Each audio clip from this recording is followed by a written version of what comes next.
Hey everyone, welcome back to my channel. Have you ever wondered, when you type google.com into your browser and hit enter, what kind of incredible story unfolds underneath the surface in that seemingly simple moment? What you see is the web page loading. But from the underlying perspective, it's a network journey that spans the globe, traversing countless layers of hardware and software. It passes through your browser, your operating system, your router, your ISP, through DNS, fiber optics, switches, firewalls, load balancers, finally reaching the server kernel and the application, before sending the result all the way back to you. Today, we're going to walk through this entire journey. The moment we type the URL and press enter, the browser first needs to know where this website actually lives, meaning its IP address. But this isn't as simple as just asking a DNS server.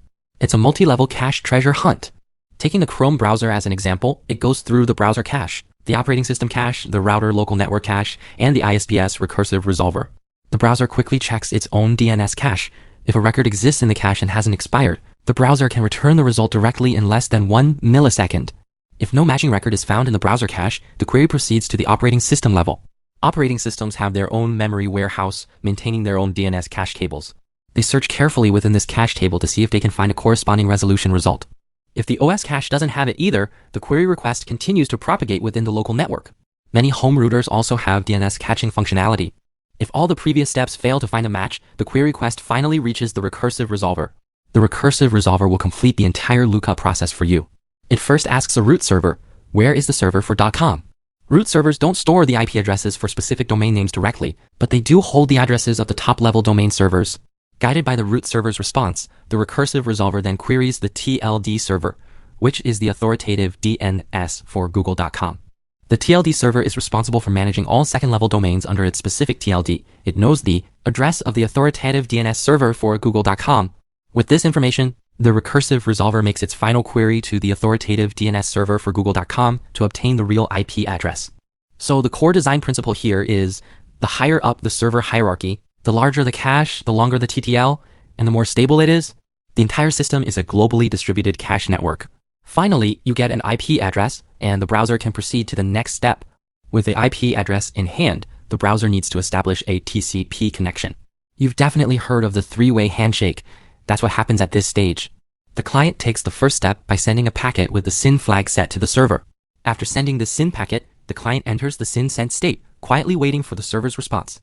Upon receiving the client's SYN packet, the server quickly responds, initiating the second handshake. It replies with a SYN ACK packet, which contains both an acknowledgement of the client's SYN packet and its own synchronization request. At this point, the server enters the SYN RECV state, awaiting the client's final confirmation. The client, upon receiving the server's SYN ACK packet, enters the final stage of the three-way handshake. It sends an ACK packet to the server. In this packet, the acknowledgement number is set to the server's sequence number +1. After sending this ACK packet, both the client and the server enter the established state, marking the official establishment of the TCP connection. This stage involves a crucial metric, RTT, round-trip time. If you're accessing a server within your country, the RTT might be only 10 milliseconds. But if you're accessing an overseas server, a single RTT could reach 200 milliseconds. This means just establishing the connection takes 0.2 seconds. Furthermore, after the connection is established, TCP doesn't immediately start sending data at full speed. It enters an important mechanism, slow start. The slow start mechanism is like a car just starting to move. It doesn't accelerate to highway speed instantly, but first cautiously tests the road conditions before gradually increasing speed. During the slow start phase, TCP uses a parameter called the congestion window to control the amount of data sent. The window size grows exponentially, 10, 20, 40, 80, 160, until it approaches the bandwidth limit. This is why the first download feels slow, but subsequent ones feel much faster. If you're visiting a HTTPS website after the TCP connection is established, a TLS handshake is also required to establish a secure, encrypted communication channel. The TLS handshake primarily accomplishes three things. First, the server sends back its certificate. This certificate is like the server's ID card, containing the server's public key and a signature issued by a certificate authority. The public key is a crucial tool for encrypted communication between the server and the client, and the CAS signature serves as an authoritative verification of the certificate's authenticity and validity. Next, the client rigorously verifies the certificate's validity. This step is critical, aiming to confirm that this public key genuinely belongs to the server and that there isn't a man-in-the-middle attack. During verification, the client uses the CAS public key to verify the authenticity of the signature found in the certificate.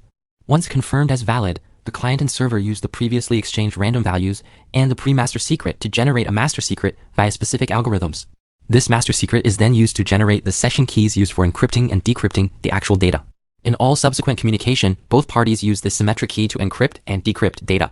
Now, with the connection established and the encrypted channel ready, the browser can finally send the real HTTP request. Taking accessing google.com as an example, the HTTP request sent by the browser might look like the code on your screen. The server, upon receiving it, will return 200 OK, along with the HTML content of the web page. Next comes the most hardcore part.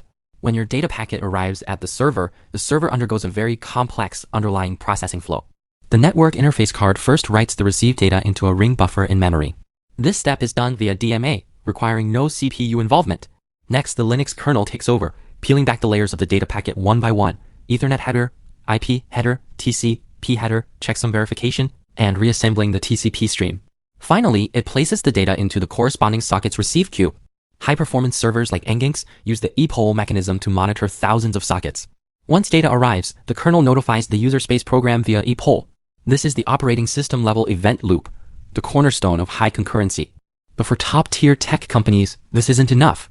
They pursue ultimate performance. I/O Uring, this is Linux's newest asynchronous I/O interface. It can batch submit system calls, drastically reducing the overhead of switching between kernel and user space, making it even faster than epoll. DPDK, Data Plane Development Kit, this is even more hardcore.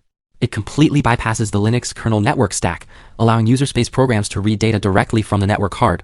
Simply put, DPDK is like saying, I'll write my own network processing program that's faster than the kernel. Alright, with that, we've completed this millisecond journey. We started from hitting enter, went through global DNS cache resolution, the TCP three-way handshake, and slow start, the TLS security handshake. HTTP request and response, the hardcore parsing in the server kernel, and high-performance user space I/O processing. This entire set of processes might complete in just tens of milliseconds, yet it traverses dozens of protocols, devices, and software systems. Understanding this complete network stack process means you truly grasp the performance logic of the modern web. If you want to continue learning about underlying network principles, protocol stacks, performance tuning, remember to subscribe, and I'll see you in the next video.